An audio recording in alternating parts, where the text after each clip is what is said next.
Boa noite, irmãos, irmãs, amigos e amigas. Vamos a Atos capítulo 15. Continuando nossa exposição neste livro histórico do Novo Testamento. E continuando com a conferência historicamente famosa também, chamada de Conferência de Jerusalém, que já explicamos,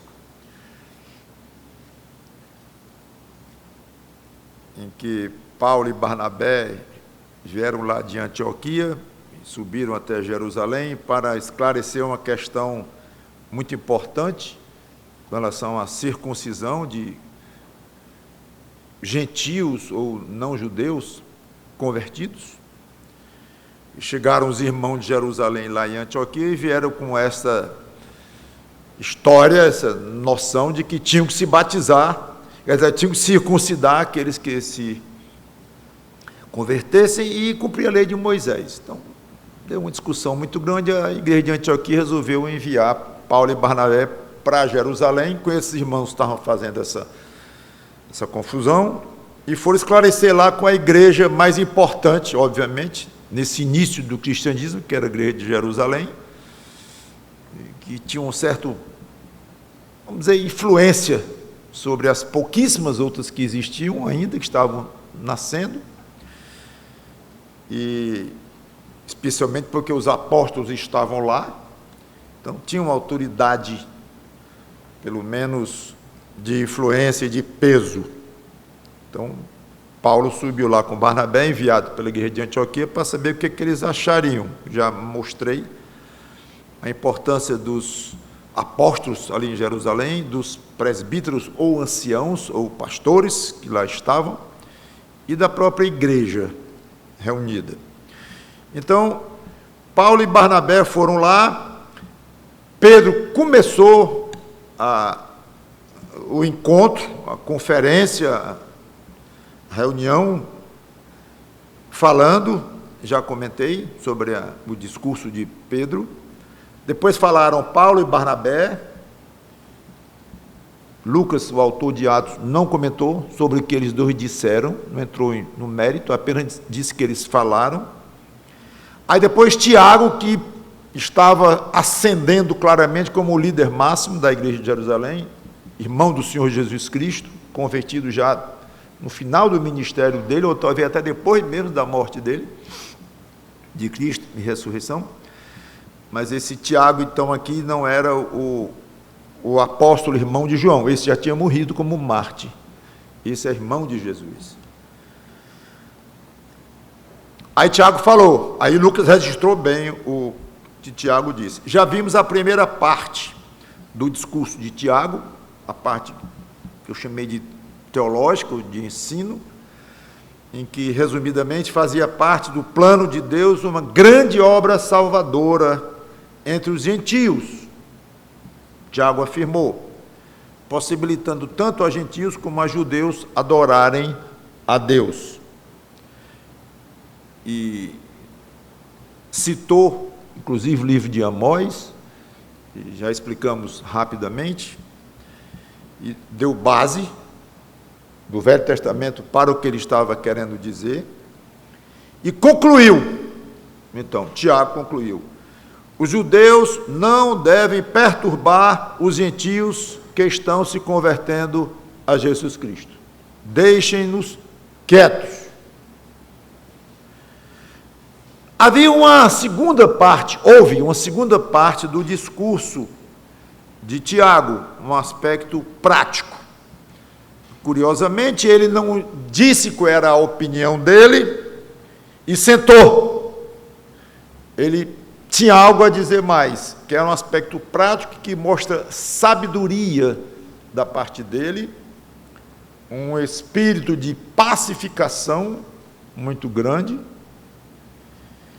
que é muito interessante isto, não só pelos próprios passos que ele sugeriu que fossem dados na prática, mas, como eu comentei, pela própria atitude de conciliação, pacificação, boa vontade da parte dos gentios ele queria algo dos gentios. Então ele foi bem claro: não vamos perturbar os gentios, nós judeus não vamos perturbá-los, obrigando-os a circuncidarem os de sexo masculino que nascessem, obrigando a cumprir a lei de Moisés, não vamos perturbá-los. Okay. Mas temos algo para com eles. Eles têm que contribuir neste processo que estamos atrás de uma pacificação ou de um bom entendimento. Neste início de igreja, os gentios vão ter que dar a sua contribuição. Não é só deixá-los bem aí, vivendo a vida cristã como eles entendessem que era, e os judeus que estranhassem à vontade e ficar por isso mesmo. Não, isso poderia ainda causar um certo estranhamento de um grupo com o outro. Então, ele sugere 3 coisas aqui. Mesmo que eles ficassem livres, os gentios, dos aspectos cerimoniais da lei, como guardar várias festas da lei e tudo, a circuncisão nem era um aspecto da lei, porque a circuncisão, como vocês sabem, ela foi muito antes da lei, ela foi ordem do próprio Deus para Abraão, para marcar a aliança de Deus com Abraão. Até nisso eles estavam dispensados, porque foi, mesmo antes da lei de Moisés, foi algo específico para judeu, a circuncisão, para descendentes de Abraão. Os gentios não eram descendentes de Abraão, então não precisavam cumprir. E vários aspectos cerimoniais da lei, que era cheia desses aspectos. Tiago então viu com sabedoria que o risco era grande dos gentios praticarem alguns costumes que iriam chocar profundamente os judeus crentes.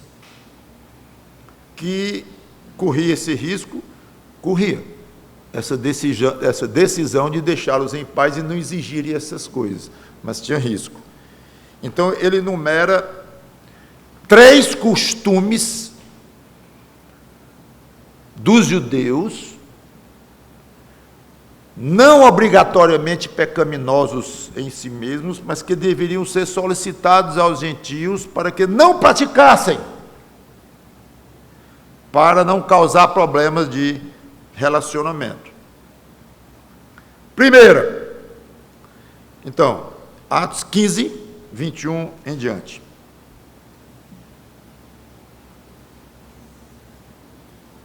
Diz assim, Atos 15,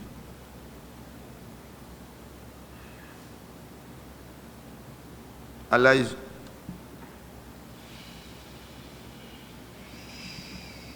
bom, 19. Pelo que julgo eu, não devemos perturbar aqueles que dentre os gentios se convertem a Deus. Estou em Atos 15 e 19. Agora o 20. Mas escrever-lhes que se abstenham das contaminações dos ídolos. 2, bem como das relações sexuais ilícitas. 3, da carne de animais sufocados e do sangue. Porque Moisés tem em cada cidade, desde tempos antigos, os que o pregam nas sinagogas, onde é lido todos os sábados. Primeiro, contaminação dos ídolos. Na realidade, aqui tudo indica que ele não estava falando diretamente da idolatria em si, mas uma coisa mais particularizada. No caso, era comer carne sacrificadas, ou carne sacrificada a ídolos, como Paulo trata em Romanos, em 1 Coríntios, claramente isto. Então, tudo indica que era o que Tiago quis se referir aqui, não a idolatria em si, porque era um pecado grave, não precisava, nesse detalhe, dizer, é bom vocês se absterem de idolatria, isso é como se fosse óbvio. Curiosamente, não é tão óbvio, não. É para nós hoje. Na época, não era, pode ser que Tiago quis entrar mesmo na área de idolatria mesmo. É muito fácil nós olharmos hoje o Novo Testamento e vermos a questão de idolatria claramente exposta e colocada ali. No caso do Velho Testamento, era claro também que Deus odiava a idolatria e tudo mais. Muito bem. Os gentios conheciam o Velho Testamento com detalhe, estavam habituados a isto? Não, eram pagãos, gentios, e a parte de sexualidade, de relações sexuais e tudo mais, libertinagem, era grande. Então, o que era considerado para eles, aliás, eu estou misturando com a segunda parte, que é relações sexuais ilícitas, mas serve também as duas coisas. O conhecimento que os gentios tinham do que era aceitável diante de Deus e que não era, do que era pecado e que não era completamente diferente do conhecimento que o gentio tinha, do que o judeu tinha. Completamente. O judeu foi educado, ouvindo a palavra de Deus, que era o Antigo Testamento, que era pouquíssimo lido, era explicado. É difícil a gente raciocinar hoje. Então, de repente, tem um monte de gente, agora, os gentios, convertidos a Cristo, com ideia bastante diferente do conceito de idolatria. Talvez se chamassem 10 gentios e lhe dissessem, diga aí o que é idolatria. Crentes, convertidos. Eles não iam dar uma aula, como a gente esperaria que hoje qualquer crente daria aqui. Não, porque era uma coisa mais muito praticada, o paganismo era aberto, rasgadamente aberto, desde que eles nasceram. Então, tem que ter um tempo para eles entenderem o quanto idolatria era ofensiva a Deus. Talvez não fosse tão óbvio a eles. Segundo ponto, questão das relações sexuais ilícitas, que é fornicação, a palavra só no grego. Alguns acham que não, isso aqui não está falando de imoralidade, está falando de casamentos com parentes, que é proibido pela lei de Moisés, lá em Levítico 18, isso vai chocar tremendamente os judeus. Pode ser, mas talvez Tiago queria falar era de relação sexual ilícita mesmo, que para o gentio da época, que cresceu no paganismo e cresceu na liberalidade, e inclusive cultos pagãos, em que os próprios sacerdotes de tempos pagãos eram imorais, em que se prestava adoração a postes imitando órgãos sexuais, algo totalmente pervertido. Aí se converteram a Jesus Cristo, aí de repente adquiriram uma noção muito boa do que é idolatria, do que é imoralidade. Não, eles precisam de tempo. Não tinha nada escrito no Novo Testamento, nada, zero. Então, provavelmente, Tiago foi mais fundo do que apenas falar em aspectos cerimoniais da lei. E foi uma maneira dele dizer, vocês prestem atenção quando o assunto for adoração, Deus, com D minúsculo, né? Deus pagão, que vocês estão acostumados, adoração a esses deuses, a parte relacional entre um homem e uma mulher, que talvez não achassem grande coisa. E se fossem para o Velho Testamento, eles iriam ver situações esquisitas. Eles iam ver o pai de Samuel com 2 mulheres, né? Ele ia ver casos de poligamia no Velho Testamento. aparentemente não repreendidas. Os reis não se fala. Salomão não se fala. Então, se um gentio daquele tivesse a oportunidade, que não deveria ter, porque praticamente não existia, pegar um Velho Testamento na mão e olhar, eles não iam tirar claramente conclusões de um homem e uma mulher, e como no Novo Testamento foi firme ali, extremamente firme nesse aspecto. Mas no Velho não era tão claro, não. Tudo bem, lá no começo Deus diz, tomará homem sua mulher, deixa pai e mãe, deixa sua mulher, estava lá. Mas na hora do próprio povo judeu, ali na história do povo judeu, houve casos até um pouco constrangedores de poligamia em que Deus não repreendeu pela sabedoria dele. Davi, várias mulheres. Então, agora a situação estava diferente e Tiago disse, prestem bem atenção a isso aqui, porque ele nem disse porque Deus não gosta, que não gosta, mas para não chocar os judeus. É muito interessante, ele foi jeitoso aqui, ao mesmo tempo em que ele conseguiu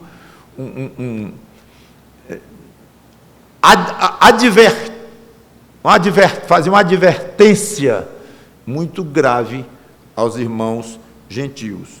E por fim, carne de animais sufocados e do sangue. Era proibido pela lei comer carne com sangue. Os judeus derramavam sangue antes de comer a carne. Obviamente os gentios não tinham nada a ver com isso. E comiam livremente, não tinha nenhuma restrição. E isso iria chocar profundamente os judeus. Então eles disseram, não façam isso. E é um ponto até que os estudiosos debatem um pouco. Na realidade, antes da lei, Deus havia proibido Noé de comer carne com sangue. Então não é algo nem propriamente da lei, é antes. Então, os crentes, até do Novo Testamento, deveriam ser proibidos de comer carne com sangue. Uns acham. A outros dizem, não há nenhuma restrição quanto a isso, zero, nenhuma orientação quanto a isso, somos livres disso. Isso é algo discutível. Minha opinião é que ele não fala nada no assunto, não vejo nenhum Novo Testamento, não vejo nenhuma restrição. Bom, aqui é Novo Testamento, é claro. Eu digo as cartas mesmo de Paulo, as doutrinas que Paulo ensinou, as orientações de Paulo. Mas aqui é Novo Testamento, o livro de Atos, tudo bem. Mas aqui obviamente foi um assunto em que Tiago falou especificamente, não que era pecado isso, mas porque iria chocar judeus. E hoje não choca. Quer dizer, hoje não é o problema, pode até chocar. E se tivesse uma comunidade de judeus ao nosso redor e que isso fosse um problema, deveríamos reunir a igreja e dizer, pessoal, será o caso da gente evitar isso? Talvez. Então, a igreja de Cristo tem muita liberdade. Cada igreja local tem muita liberdade de tomar certas atitudes. Tanto que tem igrejas que usam véu. Mulheres usam véu. Coisa ridícula.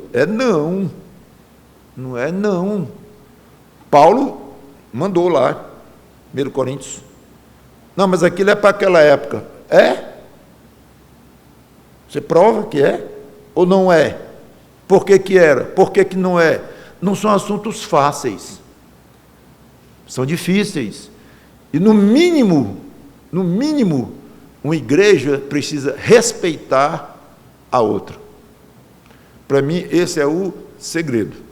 Cada igreja deve ter o seu costume, a sua maneira de interpretar as Escrituras e respeitar a outra, porque a liberdade que a Bíblia deu para as igrejas locais quanto a assuntos desse tipo de comportamento e de prática de costume é muito grande. A liberdade. Falei nisso há pouco tempo. no batismo. Aqui eu falei, batismo, ceia, coisas desse tipo. Então, é bom a gente ter muito cuidado com isso e respeitar o outro. Tem igrejas que há o beijo no rosto, entre homens, mulheres e tudo, o chamado o quê? Ósculo santo. Ósculo é beijo. E Paulo se despede, algumas vezes, dizendo, saudai-vos com beijo santo. Então, tem igrejas hoje em que eles se saudam com beijo. Homens, mulheres e tudo. Ridículo! Não. Fique quieto, respeite. E eles respeitem a nós, que não saudamos com beijo santo. Entendemos que era algo muito mais circunstancial da época e tudo. Mas passar o limite entre o que é circunstancial, o que é temporal, o que é sazonal e o que não é, o que realmente é de essência, às vezes é muito fácil. É óbvio que isso aqui é uma coisa essencial, não vai depender de épocas. E outras coisas, é claro que isso aqui depende de época, era no contexto, como essa aqui, pelo menos eu acho essa do sangue, por exemplo. Então mas às vezes não é tão fácil e fica cinza. Quando é que era uma coisa sazonal, que não precisa ser obedecido hoje, e quando é que era uma coisa conceitual, era uma obrigação que a igreja tinha. Esse limite não é fácil estabelecer. E aí está a responsabilidade de um pastor, dos pastores, estudarem e orientarem suas igrejas, mostrarem o que entendem, a vantagem de termos pessoas estudando as Escrituras com mais profundidade. Hoje temos seminários, estudarem mais em seminários, em se aprofundarem das Escrituras, para poder essas coisas não serem tão estranhas para muitos, pelo menos, ou para alguns, e na hora da igreja traçar os seus rumos, ela fazê-lo com responsabilidade, porque o que Deus vai exigir, gente, sabe o que é? É conhecimento e um coração de acordo com aquele conhecimento. Coração, consciência, de acordo com aquele conhecimento. Isso é que Deus vai exigir. Então, igreja que não tem eira nem beira, como se diz, não tem estatuto, não tem nada, faz qualquer jeitão aí, isso não, e tendo a palavra de Deus para se orientar, não é saudável diante de Deus. Estudem, examinem as Escrituras para vocês se dirigirem aí, vocês darem o próprio rumo, como cada igreja local dá o seu próprio rumo, dentro dos preceitos das Escrituras. Que preceitos? Estudem, examinem, debatam, e aquilo que for meio cinza, resolvam numa sessão, ou na forma que vocês têm para resolver, estabeleçam isso diante de mim, diz Deus, e me deem conta de por que vocês agem assim, por que vocês não usam véu, por que vocês usam véu, por exemplo. É interessante isto. E são costumes que muitas vezes a gente nem trata, né? Aqui nem, estou falando aqui, porque é o contexto e tal, mas a gente nem trata, que já considera que é uma coisa líquida e certa. E a grande maioria hoje realmente não é o caso de usar o véu foi um exemplo que eu dei. Mas é bom, cada igreja é uma igreja madura, que eu gostaria de ajudar, no que eu puder, no amadurecimento cristão desta igreja, com pregações assim, que não são só contando histórias e tal, e cheio de ilustração, mais coisas mais profundas, é para dar à igreja mais maturidade, mais conhecimento, mais responsabilidade ao tratar dos seus próprios rumos, seus limites, seus parâmetros. Isso é muito importante diante de Deus. E nós queremos bênçãos de quem? É dele. Queremos ajuda dele, proteção dele. Não é por acaso que muitas igrejas entram em briga, entram em divisão, se separam, e cheio de pecados dentro, pecados não resolvidos, uma membresia toda misturada. Tem de todo jeito, tem de todo tipo. Não tenham dúvida de que Deus tem a sua maneira peculiar de tratar com cada igreja, com a seriedade que cada igreja tem em traçar os seus parâmetros. E Ele apoia, Ele ajuda. Por outro lado, existem igrejas de décadas, talvez até séculos, que estão ali firmes. E vão lá, vem cá, tem suas crises, mas Deus honra. E há igrejas na Europa, igrejas antiquíssimas, que estão lá com algumas diferenças, algumas mudanças, claro, mas estão lá, mesmas igrejas. Então, seria muito bom se a Luz do Mundo conseguisse ser uma igreja assim, responsável, séria, e não ser julgadora, no sentido de estar julgando os outros e chamar os outros de errados, e assim, gratuitamente. Se eles darão a conta deles lá. Então, essa questão de comer sangue com a carne e tudo, não é algo que hoje requer uma atenção maior no sentido de risco de escandalizar judeus ou coisa assim. Se houvesse, merecia ser tratado como eu acabei de falar. Agora, o assunto escandalizar outro é muito importante. Paulo trata isso em Romanos, em 1 Coríntios, largamente. E aqui já é quase o começo, quando ele fala aqui em comer contaminação dos ídolos, que talvez ele estivesse se referindo a isso, Tiago, como eu já comentei, ou talvez até mesmo era da idolatria mesmo desenfreada, não sei. Seja como for, Paulo não deixou dúvida, lá em Romanos, 1 Coríntios, falando da questão específica de escandalizar. No caso, o escândalo da época era comer carne sacrificada a ídolo, ir para o mercado, e tinha carne que estava vindo de templos pagãos, onde havia sido sacrificada a ídolos. E, de alguma maneira, dava para rastrear, para saber que aquela carne havia chegado daquele local, sabia ali quem estava vendendo. E tinha crentes que estavam se chocando tremendamente com alguns irmãos que compravam aquela carne numa boa, ia para casa e comia. E o outro dizia, de jeito nenhum, essa carne foi sacrificada a ídolos. Como de jeito nenhum? Aí o outro dizia, mas e daí que ela tenha sido sacrificada aí? O que são ídolos? São nada. A carne é feita de um animal que Deus criou, vou comer minha carne, não tem problema nenhum. E aí? Quem tem razão? Quem não tem razão? Estude que você vai ver lá Paulo dando razão a um e não dando a outro. Não vão encontrar isso lá não. Ele não dá razão nem a um, nem a outro. Impressionante isso. O que come, respeite o que não come. E o que não come, respeite o que come. Ponto. Muito impressionante isso aí. Ele deu a entender que era mais para o lado de que não tinha problema. Tanto que chamou alguns de mais fracos, outros mais fortes. É curioso isso. Esse padrão que diz, parece que é meio invertido. Mas um era mais, parece que era mais sólido na fé e na maneira de encarar a relação com Deus e tudo mais. O outro era mais dado a detalhes e achava que Deus se incomodava com isso, que afinal de contas é um Deus detalhista e tal, que é, mas será que Deus está preocupado com esse detalhe e tal? É difícil, é complexo a questão. Então Paulo diz, respeitem.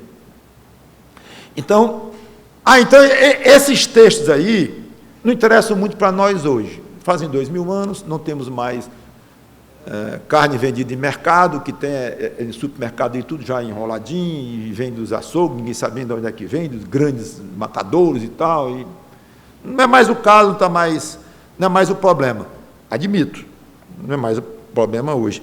Porém, mais importante do que o problema da carne sacrificada a ídolo lá, era a questão de como proceder quando irmãos se chocavam com uma coisa e outros não se chocavam. É esse é o ponto. E essa parte de Atos é rica em ensinar isto, embora não tratando tão diretamente como Paulo o fez mais tarde, mas fica aí a lembrança. Precisamos respeitar os outros, porque hoje a carne sacrificada a ídolo pode ser outra coisa. A gente não está nem pensando algum tipo de costume na sociedade, algum tipo de costume no dia a dia que nós temos hoje, em que alguns acham que se chocam, não é nem achar que é errado ou que é certo, fica chocado, se escandaliza, e isso é pesado, é muito complicado.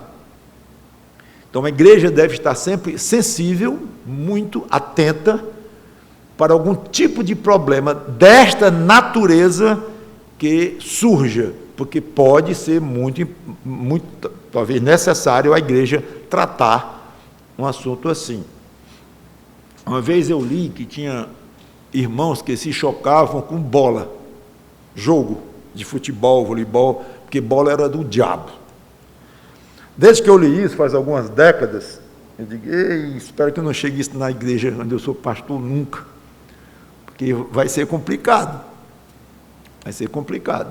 Né? Chegarem para mim 10 irmãos e pastor, estamos chocados mesmo, porque a igreja está jogando futebol. Os jovens aqui estão jogando futebol e é do diabo. Estamos chocados, estamos porque estamos chocados. Como é que nós vamos resolver isso? Aí comecei a ficar meio angustiado, que saber de uma coisa? Deixa acontecer. Até hoje, nada, eu não sei se alguém aqui pensa assim hoje, respeite-se pensar, mas a gente pode bater um papo, eu vou tentar lhe convencer que não é bem assim, né? Mas talvez esse seja um exemplo extremo. Conheço irmãos hoje, diáconos de igrejas nossas, que apanhou no pé, no solado do pé, surra feia, e é uma parte sensibilíssima do corpo. Ele me disse, você não imagina o quanto é dolorido você levar uma surra no pé, de pau, o pai dando. Por quê? Jogou futebol. Jogou futebol, surra no pé. E vocês conhecem e vêm aqui de vez em quando, o irmão, diácono de uma igreja. Então vocês veem, então não é uma coisa tão assim distante, tão fora da realidade, não. No nosso meio não há este problema, graças a Deus, mas sempre devemos estar atentos, ok? Então, versículos 22 em diante. Tiago deu então o seu sábio conselho, certamente orientado pelo Espírito Santo de Deus. Então pareceu bem aos apóstolos e aos presbíteros, com toda a igreja, tendo elegido homens dentre eles, enviá-los juntamente com Paulo e Barnabé a Antioquia. Lá vai Paulo de volta para Antioquia com Barnabé, de onde eles tinham vindo. Aí mandaram Judas, chamado Barsabás, e Silas, homens notáveis entre os irmãos, escrevendo por mão deles, os irmãos, tanto os apóstolos como os presbíteros, aos irmãos de entre os gentios em Antioquia, Síria e Cilícia, saudações. Uma carta formal, feita pela igreja de Jerusalém, para as igrejas desta área aqui, Antioquia, Síria e Cilícia. É onde as igrejas estavam começando a nascer, igrejas cristãs.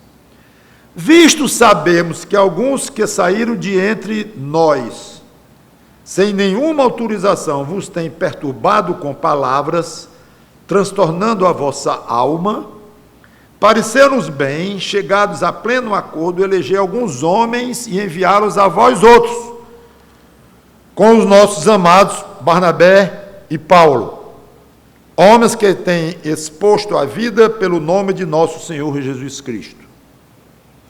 Enviamos, portanto, Judas e Silas, os quais pessoalmente vos dirão também estas coisas. Olha que bonito, solene, no 28. Pois pareceu bem ao Espírito Santo e a nós não vos impor maior encargo além destas coisas essenciais. Aí eles praticamente repetem, a carta praticamente repete aqueles 3 pontos. Que vos abstenhais das coisas sacrificadas a ídolos, bem como do sangue, da carne de animais sufocados e das relações sexuais ilícitas. Destas coisas fareis bem se vos guardardes. Saúde. Então, o parecer de Tiago foi aceito, eles chegaram a pleno acordo, como vimos lá no versículo 25. É curioso que quem elegeu esses 2 representantes da igreja foram os apóstolos, os presbíteros e toda a igreja. A igreja participou na escolha desses homens, que foram acompanhar Paulo e Barnabé com uma carta. Então, a igreja participou de tudo, e daqui a pouco eu vou encerrar comentando este aspecto. A carta era cordial com os gentios e dura contra os judeus. E eles eram judeus, claro.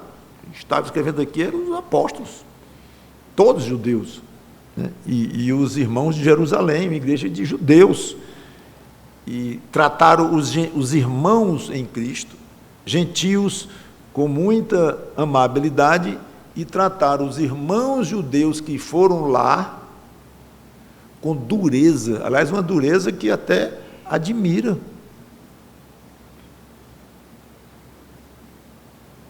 Quando diz aqui, sabemos que alguns saíram de entre nós sem nenhuma autorização. Estão vendo o peso de uma igreja local? Ah, mas esse peso todo estava porque os apóstolos estavam lá, que hoje, obviamente, não tem nenhum. Concordo que tinha um peso muito grande os apóstolos estarem lá, mas a igreja está constantemente sendo citada neste processo. E, ao longo das cartas de Paulo, percebe-se claramente uma autoridade muito grande da igreja. A maior autoridade que há sobre um crente no mundo é a sua igreja. Não há nenhum além. Nenhum.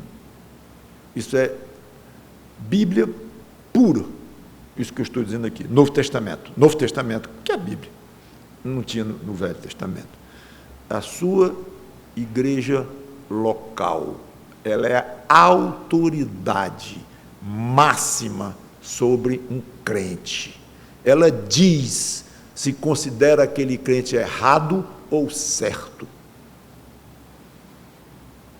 Ela não vai nem dizer se aquele crente está certo ou errado, ou se agiu com intenção certa, boa ou ruim. Ninguém sabe o coração dos outros. Ninguém sabe o que leva alguém a fazer alguma coisa.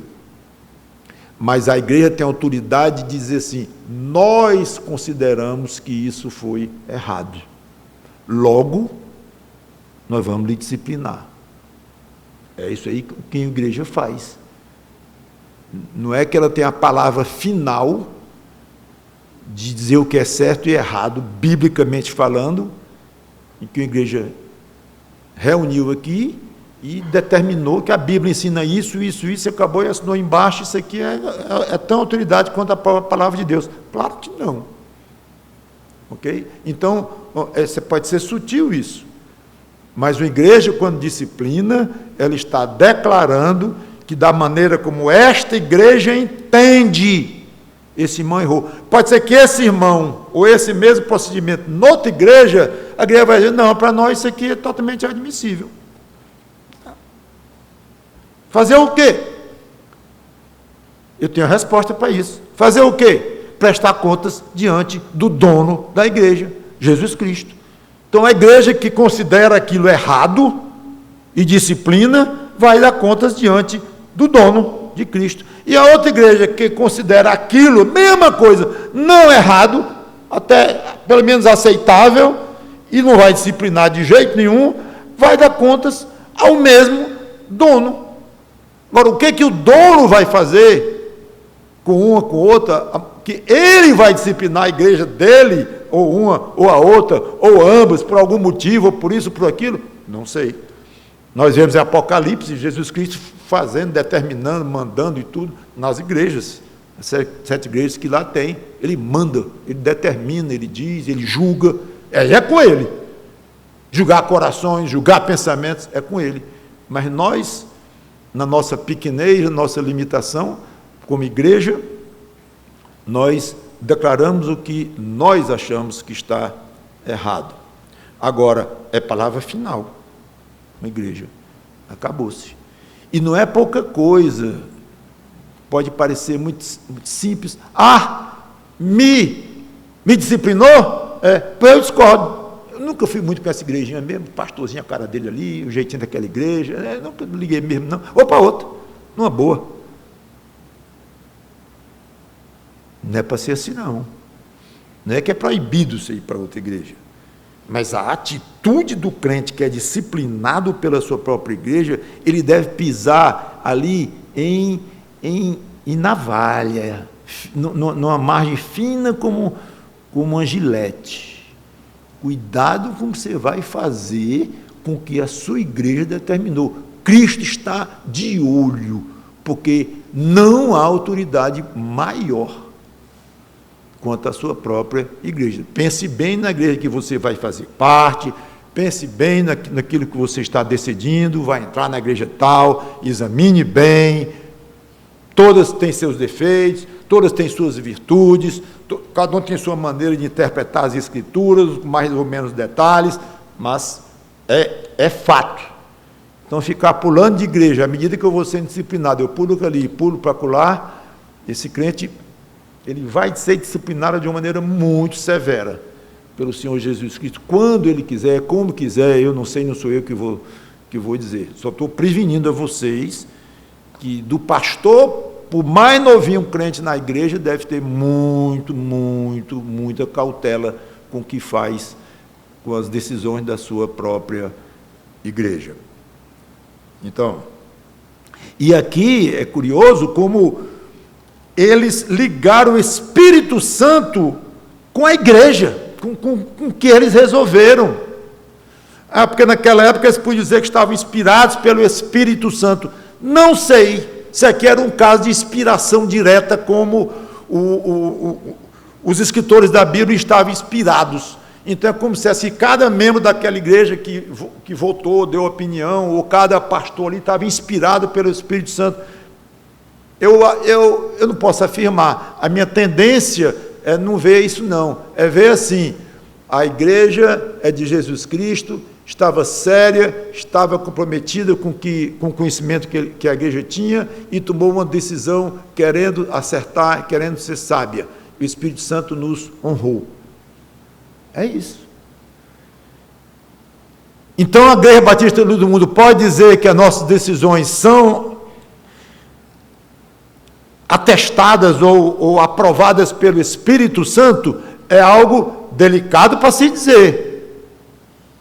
Mas se a igreja é séria e leva a sério o que entende das Escrituras e age rigidamente de acordo com o que entende, sim, pode dizer.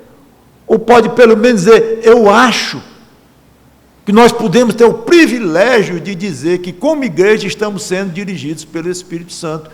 Então, essa igreja é inerrante, do jeito que a Bíblia é inerrante. Não é o mesmo grau. Eu não chamaria isso de inspiração do Espírito Santo, como nós usamos esse termo para falar da inspiração dos autores das Escrituras. Então, a igreja pode errar? Pode. Até porque a igreja pode ser muito fraca, como acabei de dizer, em obedecer o que a Bíblia manda, no tipo de pastor que tem, no tipo de oficiais que tem, e com a disciplina, pode ser muito frouxa e ser disciplinada por Cristo, como vemos lá em Apocalipse. Mas uma igreja que leva a sério pode ter uma expectativa muito alta de que o Espírito Santo está ali no meio deles e confirmando, sim, deve ter. Onde estiverem 2 ou 3, ali eu estarei reunido, 2 ou 3 reunidos em meu nome, ali eu estarei com eles. Senhor, quer dizer, qualquer maneira que aqueles 3 estejam lá, tudo em pecado e tal, o Senhor está lá. Não é isso que ele quis dizer. É óbvio.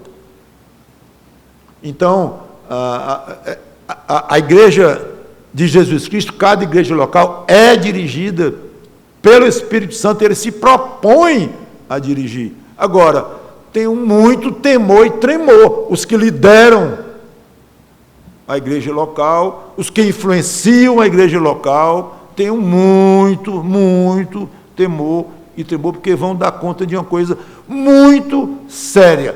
E a Bíblia diz que Cristo morreu pela igreja. Está escrito lá. Então, esses irmãos de Jerusalém que saíram sem autorização nenhuma da igreja, receberam uma surra aqui, uma repressão dura, uma palmada grande da própria igreja, e obviamente eles estavam presentes. Deve ter sido uma vergonha terrível para os irmãos presentes, os próprios que estiveram lá em Antioquia, fazendo a maior confusão, dizendo que tinham que ser circuncidados e cumprir a lei para ser salvos, os que se converteram a Cristo. Aí tem lá o concílio, e os grandes lá, os apóstolos e a própria igreja, tudo resolve. Não é assim não, e saíram os perturbadores daqui sem a menor autorização. Que vergonha! Lição para nós hoje, 2000 anos depois. Uma coisa, de vez em quando não, mas já chegou o irmão para mim e disse: pastor, sabe aquela pessoa que de vez em quando vem aqui na igreja, que sei, vem 2 vezes por ano? Outro dia eu perguntei: como é que está? Qual é a sua igreja? Luz do Mundo. O pastor está dizendo que é da Luz do Mundo. Eu digo: o que é que eu posso fazer, né? Mas é algo que não é agradável. Você saber de que tem pessoas que dizem que são da Luz do Mundo, que a gente não tem a menor noção do que andam fazendo aí, como professam os crentes, pelo menos. Se são reais, eu não sei. Mas é muito sério. E cada crente tem a responsabilidade de bem representar a sua igreja e de honrar a sua igreja e estar afinado com a sua igreja. Tanto que esses aqui saíram por conta própria, talvez se achando muito fiéis, talvez bem intencionados, não tenho dúvida, admito, digo, e achando que estavam defendendo Moisés, a lei de Moisés e tudo, e estavam fazendo algo muito errado. E elogia Paulo e Barnabé de uma maneira elevada, não sei se vocês notaram isso. O mesmo Paulo que antes esteve em Jerusalém perseguindo os crentes. Coisa linda, isso mostra o poder de transformação do Espírito Santo no coração de uma pessoa. Enviá-los a vós outros com os nossos amados Barnabé e Paulo. Bastava isso para já ser uma grande recomendação que a igreja de Jerusalém estava fazendo com Barnabé e Paulo. Mas eles acham pouco e dizem na carta: homens que têm exposto a vida pelo nome de nosso Senhor Jesus Cristo. Coisa linda. Certamente com base no relato de Paulo e Barnabé, da primeira viagem missionária deles, que nós já vimos, e que de fato até Paulo foi dado como morto e jogado fora da cidade como se estivesse morto. Então é muito bonita a carta e praticamente repete esses 3 pontos. Chegaram a Antioquia, versículos 30 e 35, só para encerrar esta parte. Antes da segunda viagem missionária. Os que foram enviados desceram logo para Antioquia e, tendo reunido a comunidade, entregaram a epístola. Então agora estão cumprindo a responsabilidade, a missão, né, que deram a eles. Quando a leram, sobremaneira se alegraram pelo conforto recebido. Os crentes iam lá de Antioquia, os gentios vibraram. Devia ter judeus entre eles também. Mas a questão maior era que eram mais gentios e eles é que estavam sendo perturbados pelos outros. judeus, como já comentei. Vibraram. Judas e Silas, os dois enviados de Jerusalém, que eram também profetas, consolaram os irmãos com muitos conselhos e os fortaleceram. Tendo-se demorado ali por algum tempo, os irmãos os deixaram voltar em paz aos que os enviaram. Interessante é, deixaram voltar, como se eles estivessem proibidos. Parece que a igreja lá os prendeu com laços de amor, dizendo, não, vocês não vão voltar já não. Profetas aqui entre nós, homens de valor, não, fique aqui conosco. Eu acho que é tipicamente um deixar nesse sentido aí. Mas pareceu bem a Silas permanecer ali, então voltou só Judas. Paulo e Barnabé demoraram-se em Antioquia, ensinando e pregando com muitos outros a palavra do Senhor. Encerra aqui, o capítulo encerrou, mas vai começar a segunda viagem missionária, então obviamente é um ponto bom para deixarmos aqui.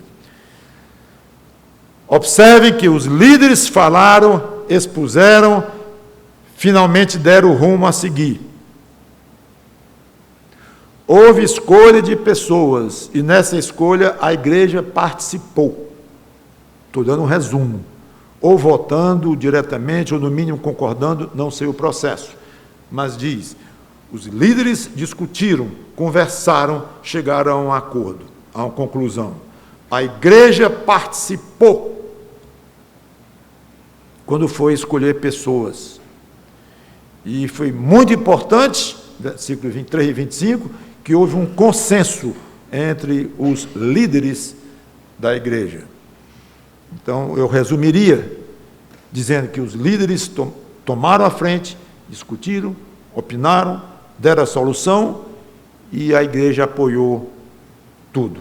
Esse equilíbrio é muito saudável numa igreja e é por aí que a gente tenta seguir. Que Deus nos abençoe com tantas lições vindas do texto. Vamos orar. Obrigado, Senhor Deus, pela Tua palavra, que o Teu Espírito Santo nos ajude a viver essas coisas.